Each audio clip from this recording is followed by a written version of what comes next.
Kasus pembunuhan disertai mutilasi 4 warga Timika Mimika Papua sudah ditangani pihak kepolisian dan TNI. Jumlah tersangka 4 warga sipil dan 6 tersangka dari militer. 2 lagi anggota TNI kini masih diperiksa. Kasus pembunuhan disertai mutilasi terjadi pada Senin 22 Agustus di Jalan Budi Utomo Ujung, Timika Mimika Papua. Para korban dibunuh, kemudian tubuhnya dimutilasi. Potongan tubuh dimasukkan ke dalam karung, lalu dibuang di perairan jembatan Pigapu, Distrik Iwaka. 4 potongan tubuh korban pada Rabu petang telah ditemukan tim SAR gabungan. Kasus ini menjadi perhatian Presiden Joko Widodo. Dalam kunjungannya ke Jayapura, Papua, Presiden memerintahkan Panglima TNI untuk mengusut tuntas kasus ini. Telah perintahkan kepada Panglima TNI untuk membantu proses hukum yang juga telah dilakukan oleh kepolisian. Sekali lagi proses hukum harus berjalan sehingga kepercayaan masyarakat terhadap TNI tidak pudar. Saat ini, 6 tersangka dari militer sudah ditahan di Subdetasmen Polisi Militer Mimika. Sementara itu, jumlah anggota TNI yang terlibat dalam pembunuhan 4 warga Timika bertambah 2 orang, yakni Oknum Prajurit Brigif 20 IMA Jaya Keramo, yang kini diperiksa Subdenpom 12 Timika. Mereka diperiksa karena diduga ikut menikmati uang hasil perampokan. Bukti permulaan sudah cukup dilakukan oleh 6 anggota TNI Angkatan Darat, khususnya dari Brigif 20 para raider bagian dari Kostra. Tetapi di samping 6 ini ada 2 lagi persons of interest. Sehari-hari sebelumnya menjabat sebagai wakil sementara komandan Detasmen Markas Brigif 20 para raider Divisi 3 Kostra. Kemudian ada 1 perwira pertama berpangkat kapten. Yang kami gali terus adalah siapa lagi, karena kami tidak akan berhenti di situ. Sedangkan 4 tersangka dari warga sipil ditahan polisi. Menanggapi pembunuhan terhadap warganya di Mimika, pejabat Bupati Nduga meminta warga tidak terprovokasi. Ia menyebut pembunuhan dan perampokan ini murni tindakan kriminal. Pelakunya harus dihukum. Pelaku-pelaku itu harus dihukum, diproses sesuai dengan hukum, ketentuan, peraturan perundang-undangan yang berlaku di Republik ini. Jadi hukum itu berlaku kepada semua warga negara Republik Indonesia, entah itu pejabat, entah itu masyarakat, entah itu TNI, Polri. Pembunuhan terjadi pada tanggal 22 Agustus 2022 sekitar pukul 21.50 waktu Indonesia Timur di kawasan SP1 Distrik Mimika, Bariu. Keempat korban mutilasi jasadnya dibuang di sekitar Sungai Kampung, Pigapu, Distrik Iwaka. Tim Liputan, Kompas TV. Untuk mengetahui perkembangan bagaimana penanganan kasus pembunuhan dan mutilasi 4 warga di Timika, Papua, kita terhubung dengan Kadis Pen TNI Angkatan Darat Brigadir Jenderal Tatang Subarna. Selamat siang, Pak Tatang. Semoga dalam kondisi sehat selalu. Selamat siang, Mas. Pak Tatang, sebenarnya seperti apa kronologi dari kasus pembunuhan ini yang menyebabkan 4 warga tewas dan dengan dugaan pembunuhan disertai mutilasi? Dan seperti apa sebenarnya peran dari 6 anggota TNI ini hingga diduga terlibat dari pembunuhan ini? Baik, Mas. Selamat siang saya sampaikan.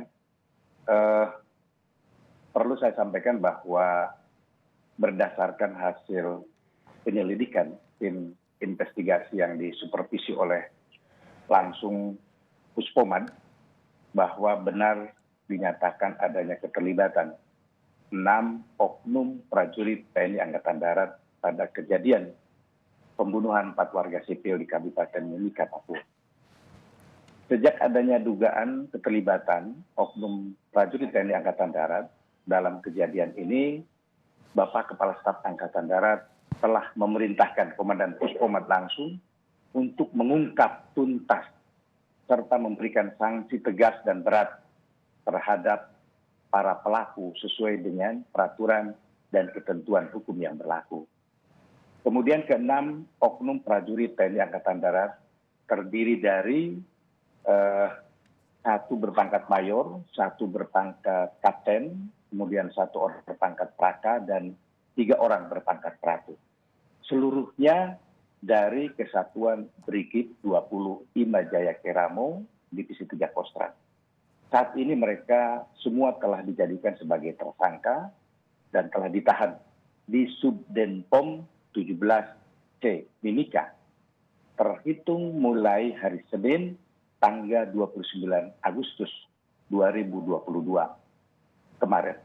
Sedangkan mengenai motif pembunuhan, saat ini masih dalam tahap penyelidikan oleh polisi militer.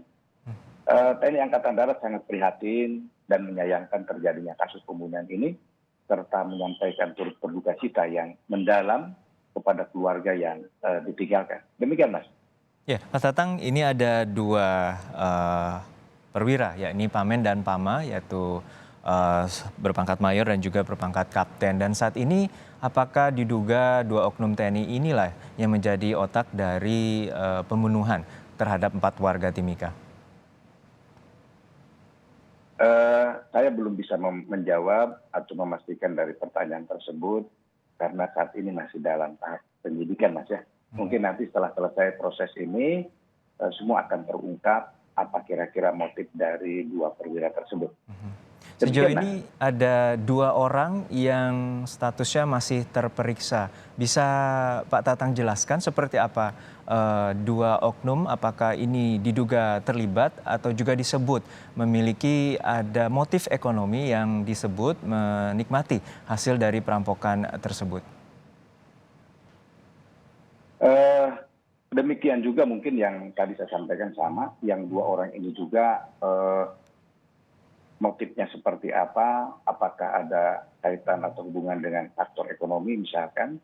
Sampai saat ini kita tunggu saja tahap penyidikan yang dilaksanakan oleh polisi militer. Tetapi yang jelas yang perlu saya sampaikan di sini, semuanya akan disampaikan secara terbuka, ya, sehingga masyarakat kita secara langsung akan bisa menyampaikan lewat rilis berita yang terus progresnya tiap hari kita sampaikan. Demikian, Mas. Sejauh ini dari pihak Pangdam atau dari Kodam Cendrawasih sudah menemui warga ataupun bertemu langsung dengan keluarga korban? Baik, kegiatan dari Bapak Panglima yang ada di Kodam 17 Cendrawasih, saya berpikir sudah melakukan langkah-langkah yang tadi saya sampaikan. Perlu juga saya sampaikan bahwa kegiatan yang sudah dilaksanakan di Subdenpom Timika telah menerima pelimpahan perkara dari Polres Mimika, Mas, yaitu tanggal 29 atas dugaan keterlibatan 6 orang anggota Brigif atas kasus pembunuhan terhadap 4 orang warga sipil, ya. Kemudian setelah itu kegiatan yang dilaksanakan adalah melaksanakan penahanan 6 orang tersangka tersebut di Subdenpom. Kemudian direncanakan kegiatan yang sedang dilaksanakan, yaitu pemeriksaan dan pengambilan keterangan saksi-saksi.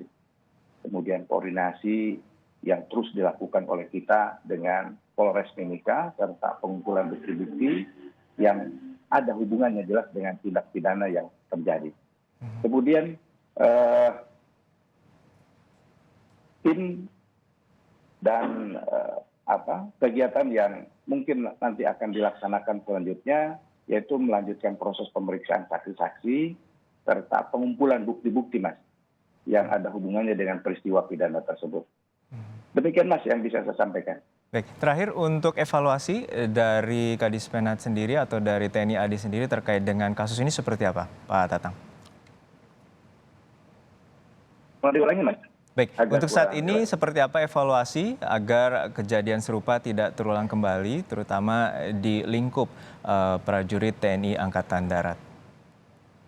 Baik, evaluasi baik internal dan eksternal yang sudah dilakukan oleh Bapak Kasat kepada seluruh jajaran, itu secara langsung begitu kejadian, kemudian kita dapatkan apa kira-kira penyebab itu terjadi, kemudian secara berjenjang itu disampaikan sehingga kejadian itu diharapkan untuk tidak terulang kembali.